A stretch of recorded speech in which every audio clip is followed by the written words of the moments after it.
Have you ever been that guy pacing around stores, doing full mental gymnastics, trying to find the perfect gift, only to hand over hundreds, maybe thousands of dollars? And in return, you get a card? A card, not even a long one. Just enough ink to say, love you. And maybe, baby, I'm gonna take care of you tonight. Like that's the same level of appreciation, or like it's a bonus feature instead of something that should already be part of the relationship. This isn't a receipt exchange, but let's not pretend the effort is equal either. You just aged 5 years from stress, budgeting, and expectations, and she stopped at aisle 7. That tells you something. Before anyone grabs their pitchforks, this is not about situations where she can't afford to give. Life happens. That's understandable.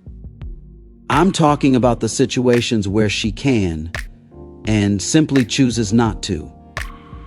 Because when appreciation is consistently one-sided, it's not love languages, it's mismatched priorities. And the sooner you recognize that, the less resentment you carry around pretending everything's fine.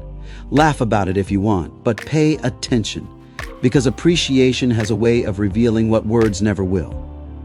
At its best, Valentine's Day is meant to celebrate love, connection, and appreciation. It's a moment to pause, be present, and express gratitude for someone you value. When it's done right, it works. It encourages intention, reinforces commitment and affection, gives people permission to be thoughtful and romantic. It allows people to love freely, to say what they've been holding back.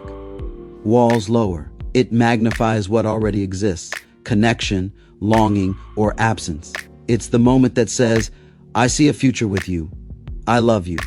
Or at least I'm on my way there. But somewhere along the way, the meaning shifted. For many, Valentine's Day became a financial test, a comparison game, a performance, a pressure cooker. Some believe if you don't spend big, you don't care. If you don't go all out, you're failing. That belief turns love into theater, and theater creates resentment. Here's the reality. Valentine's Day was never meant to prove worth, masculinity, or commitment through money.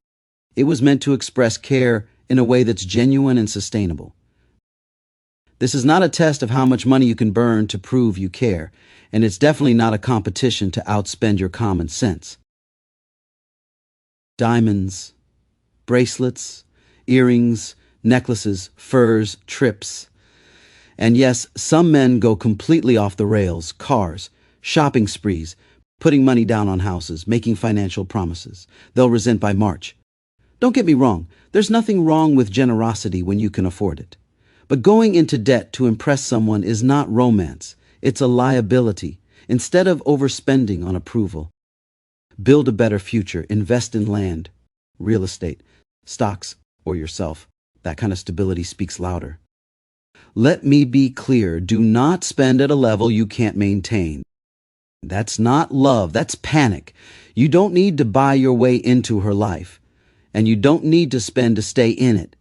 You are the man. You lead by example, not by overextending yourself, and not by being dragged into a role where you exist only to provide on demand.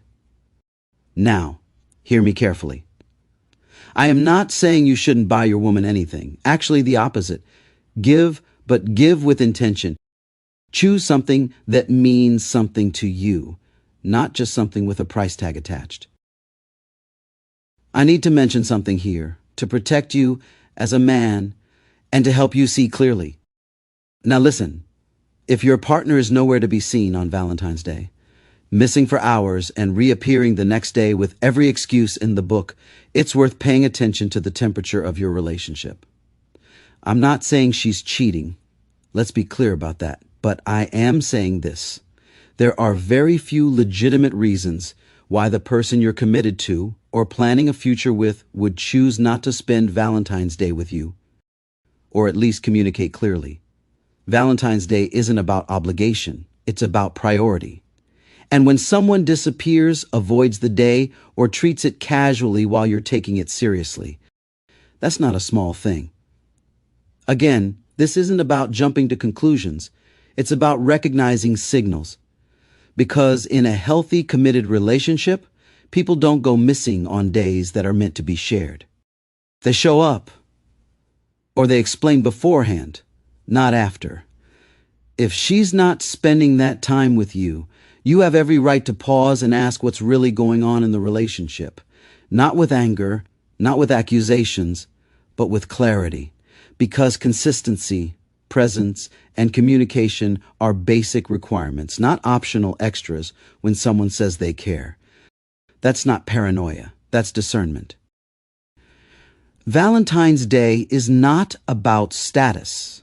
It's about expressing affection, acknowledging emotional connection, showing thoughtfulness and care, strengthening a bond through intention, not excess. It's a reminder to express gratitude to someone you value and who values you in return. That part matters. Both directions, non-negotiable. I once knew a man who didn't have much money, no flashy gifts, no grand gestures, but every Valentine's Day he wrote his wife a letter. Not a text, not a store-bought card, a letter. He wrote what he admired about her that year, what she carried, what she sacrificed, how she made their life better. She kept every single one. Years later, when asked what meant the most to her, it wasn't jewelry or trips. It was feeling seen. That's love. And no price tag can compete with that. How do you know if she truly values you? She respects your time. She shows up. She communicates when plans change. She doesn't pressure you to overextend. She appreciates effort, not excess. She listens and adjusts. You're not having the same conversation on repeat. She appreciates what you do. A sincere thank you. No entitlement. She protects your dignity. No public embarrassment. No jokes at your expense. She supports your growth. She wants you better, not smaller or dependent. She meets effort with effort. Not always equal, but intentional. She values you when no one is watching. Private treatment matters more than public display. Now, here's the part most men don't think through. Look at the calendar. November, Thanksgiving. December, Christmas. January, New Year's dinners and expectations. February, Valentine's Day. That's 4 straight months of spending before your bank account breathes. Add Halloween or a birthday in October or March, you've been paying for 5 months straight. That's not romance, that's financial erosion. Yes, you should give without expecting something in return. That's generosity. But you should never give to prove your love. Because when giving hurts, builds resentment, or puts you in a hole, it stops being appreciation and starts becoming pressure. And pressure kills attraction. A woman who truly values you does not want you stressed, overextended, or quietly resentful just to impress her. If she does, that's information. Valentine's Day is about thoughtfulness, not theatrics. Presence, attention, a meaningful plan, effort that matches the stage of the relationship. Not financial shock and awe. Do this instead. Spend within your means. Give what you can repeat. Choose intention over impulse. Let appreciation feel good, not painful. Because the moment you give more than you're ready for, you silently set a standard you'll later wish you never introduced. If you're committed to her, and she is committed to you, love her fully. Give deeply. She's worthy of it. A good woman recognizes the quality of a good man, not the size of his wallet. If that love isn't reciprocated or even recognized, you already know what that tells you. Valentine's Day was never meant to be a financial competition, proof of worth, a test of masculinity, a reason to overextend. Valentine's Day is about meaning, not money. Connection, not comparison. Love should feel steady, not stressful. Generosity should feel intentional, not desperate. And no holiday should ever put you in debt, financial or emotional. Spend wisely. Lead calmly. Protect your future self. That's the right perspective.